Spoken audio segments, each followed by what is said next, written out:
Electric field due to a system of charges. बच्चों, last video में हम लोगों ने देखा कि electric field due to a unit positive test charge कितना होता है, यानी एक चार्ज की वजह से इलेक्ट्रिक फील्ड कितना बनता है और उसका इंटेंसिटी क्या होता है। आज इस वीडियो में हम लोग देखेंगे कि अगर एक से ज़्यादा चार्ज है, एन नंबर ऑफ चार्जेस हैं, 2, 4, 6, 10, 12, 100, 200, 1000, तो उनकी वजह से इलेक्ट्रिक फील्ड कितना बनेगा, उसका इंटेंसिटी क्या होगा, ये हमको पढ़ना है। तो टॉपिक बहुत ही खूबसूरत है, बहुत आपको मजा आने वाला है। लेकिन मैं आपसे एक रिक्वेस्ट जरूर करूंगा, अगर पिछला वीडियो आपने नहीं देखा है तो प्लीज़ आप देख करके आइए। अगर वो वीडियो आप देख करके आएंगे तो 100% मेरी बात आपको समझ में आने वाली है। इसके पहले मैं आपको ये भी बता दूँ इलेक्ट्रिक फील्ड क्या होता है, इलेक्ट्रिक फील्ड इंटेंसिटी क्या होता है। ये सारे वीडियोज़ में लास्ट वीडियो में मैं कंप्लीट किया हूँ, तो आई होप वो वीडियो आप देखे होंगे। अगर नहीं देखें तो जरूर देखिए बच्चों, क्योंकि आप एक तरफ से पढ़ाई करोगे तभी आपको मजा आएगा और बातें अच्छे से मेरी समझ में आपको आने वाली हैं। तो चलिए, मेरा नाम है मनोज पांडे और आप अपने इस खूबसूरत और प्यारे से चैनल एमएस कोचिंग इंस्टीट्यूट के साथ हैं।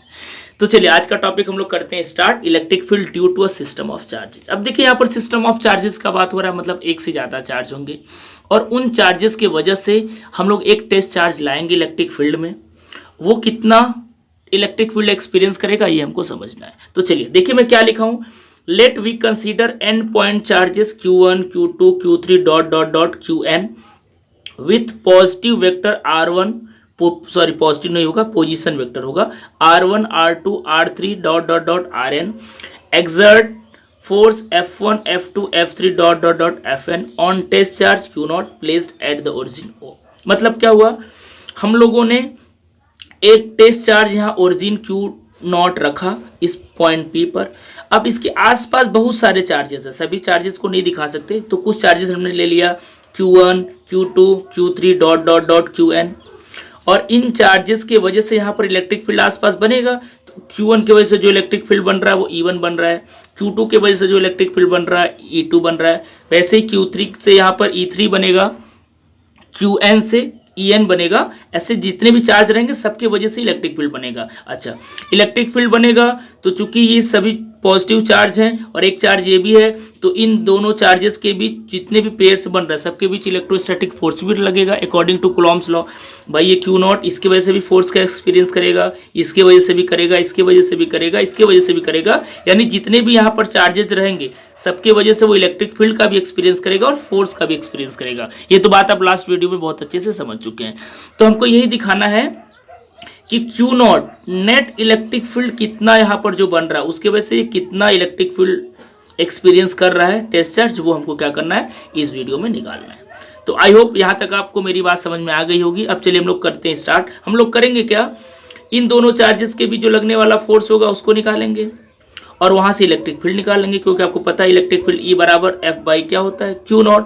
तो F की जगह यहाँ पर हम लोग क्या रखेंगे, F1 रखेंगे। सारी बातें हम लोग आगे भी करेंगे। वैसे इन दोनों के बीच लगने वाला फोर्स निकालेंगे, इलेक्ट्रिक फील्ड निकालेंगे, इन दोनों के बीच लगने वाला फोर्स इलेक्ट्रिक फील्ड निकालेंगे। इस तरीके से n नंबर ऑफ चार्जेस से इलेक्ट्रिक फोर्स यानी इलेक्ट्रोस्टैटिक फोर्स निकालेंगे और इलेक्ट्रिक फील्ड निकालेंगे और सभी को आपस में क्या कर देंगे, ऐड कर देंगे अकॉर्डिंग टू सुपरपोजिशन। तो चलिए हम लोग स्टार्ट करते हैं।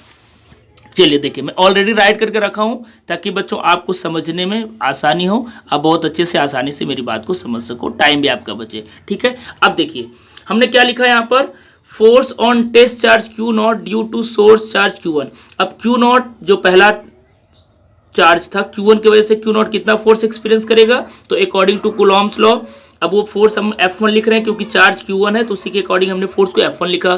तो 1/4 pi epsilon naught Q1 Q0 upon R1 square, और पोजीशन वेक्टर हमने क्या माना था, R1 माना था। पोजीशन वेक्टर मतलब आप ऐसे सिंपली समझ लीजिए कि Q1 और Q0 के बीच का डिस्टेंस का बात हो रहा है। अच्छा, फोर्स इतना है तो इलेक्ट्रिक फील्ड का फार्मूला क्या होता है, E is equal to F upon Q0। तो E के जगह यहाँ पर इलेक्ट्रिक फील्ड हम लोग क्या मान रहे हैं, E1, क्योंकि अलग अलग चार्जेस हैं तो सबके लिए हमको अलग अलग राइट करना पड़ेगा, इसलिए हमने इलेक्ट्रिक फील्ड क्या लिखा, E1, फोर्स हमने लिखा F1। तो F1 का वैल्यू आपको पता है, रख देंगे तो Q0 क्या हो जाएगा, कैंसिल आउट हो जाएगा, यानी रिजल्ट आपको क्या मिलेगा, 1/4 pi epsilon naught Q1 upon R1 square R1 not. इस तरीके से आप सभी चार्जेस के लिए बच्चों आप अलग अलग निकालोगे। वैसे अगर मैं F2 के लिए निकालूं तो 1/4 पाई एप्सिलॉन नॉट आप Q1 की जगह Q2 हो जाएगा, तो Q2 Q0 upon R2 square R2 cap. और फिर वैसे इलेक्ट्रिक फील्ड आप निकालेंगे तो E बराबर एफ बाई क्यू नॉट होता है, तो यहाँ पर E की जगह E2 होगा क्योंकि अलग चार्ज है। तो हर चार्जेस की वजह से अलग अलग इलेक्ट्रिक फील्ड निकालेंगे और इलेक्ट्रोस्टैटिक फोर्स निकालेंगे, जैसे कि मैं आपको स्टार्टिंग में बताया। तो वैसे ही E2 is equal to F2 upon Q naught. F2 का वैल्यू ये रखा हुआ है, जैसे आप रखोगे तो फिर देखो क्यू नॉट कैंसिल आउट हो जाएगा, नीचे से ऊपर से ये कट जाएगा, ये दोनों रिजल्टेंट आपका क्या बचेगा, ये बचेगा। ऐसे करके आप E3 E4 E5 करते करते आप क्या निकालेंगे, En निकालेंगे, क्योंकि यहाँ पर n नंबर ऑफ चार्जेस के लिए हम लोग निकाल रहे हैं। तो अगर ऐसे करते अगर हम लोग Fn तक पहुंचे तो फिर वही 1/4 पाई एप्सिलॉन नॉट। अब यहाँ पर n है तो यहाँ पर Qn हो जाएगा, क्यू नॉट अपॉन Rn का square, and En is equal to Fn upon Q naught. भाई फिर वही इलेक्ट्रोस्टैटिक फोर्स क्या होता है, electric field force upon charge, test charge. तो फिर ये वैल्यू आप रखोगे तो क्यू नॉट क्या हो जाएगा बच्चों, कैंसिल आउट हो जाएगा। आपको फाइनल क्या मिलेगा, 1/4 pi epsilon naught Q1 upon Rn square Rn cap. तो इस तरीके से अलग अलग चार्जेस की वजह से जो लगने वाला फोर्स है और इलेक्ट्रिक फील्ड हम लोगों ने निकाल लिया। अब देखिए सुपरपोजिशन प्रिंसिपल क्या बोलता है। अकॉर्डिंग टू सुपरपोजिशन प्रिंसिपल अगर हम लोग क्या माने, if E is the electric field at a point P due to the system of charges, यानी वो जो हमने डायग्राम बनाया था पूरे चार्जेस की वजह से जो टोटल इलेक्ट्रिक फील्ड बन रहा है उसको अगर हम लोग क्या माने, E माने, तो अकॉर्डिंग टू सुपरपोजिशन प्रिंसिपल क्या बोलता है कि ये एल्जेब्रिक सम के बराबर होता है, यानी सभी को अलग अलग आप निकालो, सभी को आपस में प्लस कर दो। तो जो E होगा वो क्या होगा, सभी इलेक्ट्रिक फील्ड के सम के बराबर होगा। तो हमने लिखा E is equal to E1 E2 E3 सबको ऐड किया En तक, और इसी को अगर आप समेशन फॉर्म में लिखना चाहो तो आई होप आपको आता होगा, summation of I is equal to 1 to n EI। इसका मतलब क्या हुआ, I का वैल्यू 1 रखोगे तो E1 मिलेगा, I का वैल्यू 2 रखोगे तो E2 मिलेगा, 3 रखोगे तो E3 मिलेगा, और ये कहाँ तक रखना, n तक रखना, क्योंकि ये 1 से लेकर के n तक आपका है। तो इस तरीके से E को आप समेशन के फॉर्म में ऐसे राइट कर सकते हैं। अगर हम लोग आप आगे बात करें तो इसी को हम लोग आप कैसे राइट करेंगे, ध्यान से समझिए।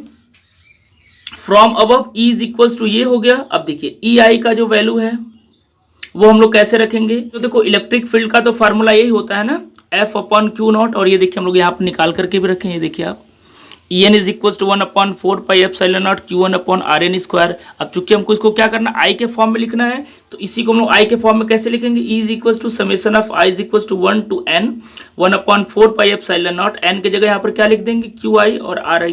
ऐसा क्यों लिख रहे हैं, क्योंकि यहाँ पर n नंबर ऑफ चार्जेस है ना, अलग अलग चार्ज के लिए हम लोग I का वैल्यू 1 2 3 4 रखते जाएंगे। तो इस तरीके से मेन जो आपका फार्मूला बना। अब देखिए 1/4 पाई एप्सिलॉन नॉट, ये तो बच्चों कांस्टेंट होता है, तो कांस्टेंट को हमेशा हम लोग बाहर निकालते हैं क्योंकि इसमें तो कोई चेंजेस आएगा नहीं। अब यहाँ पर आपका क्या हुआ, summation of I is equal to 1 to n QI upon RI का स्क्वायर RI कैप। अब सब समझो इसको ऐसे क्यों लिखते हैं, कई सारे बच्चों को कंफ्यूजन होता है। देखिए अगर इसका मतलब पहले समझ लीजिए, I का वैल्यू 1 से n तक रखना है, क्योंकि देखिए इलेक्ट्रिक फील्ड जो बन रहा है E1 से लेकर के कहाँ तक बन रहा है, n तक बन रहा है।